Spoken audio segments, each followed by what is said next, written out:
bigas. Ito naman ay galing kay Mark. Please don't phase out our traditional jeepney. Ito po ay simbolo ng Pilipino.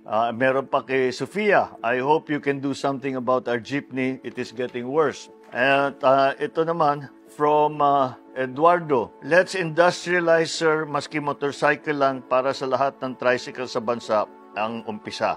Alam nyo, totoo na nga naman ito. Ang jeepney kinikilala na sa buong mundo. Hindi po natin pinapalitan ang ating traditional na jeepney. Ginagawang lang nating modern. Dahil yung pagkalinipat natin, ang gagawin natin electric yung mga yan, ay mas malaki ang kikitain ng ating mga nagpapasada. Dahil ang cost per kilometer ng mga electric na bagong modernized na jeepney ay mas mababa. Mas maganda nga ang kita ng ating mga nagpapasada. Bukod pa ron, hindi tayo nagdadagdag sa pollution at tayo sa Pilipinas ay ginagawa natin ang lahat ng kaya natin gawin para naman tugunan ang problema ng climate change. Pero higit pa sa pagbabago at pagmoderno ng mga pampublikong sasakyan, kailangan na rin nating iwanan ang lumang pag-uugali sa kalye. Dapat moderno na rin. Ang bagong Pilipino ay disiplinado sa pagmamaneho. Nagbibigayan, may konsiderasyon sa kapwa, sumusunod sa batas, trapiko. Yan ang mga kailangan nating i-modernize din.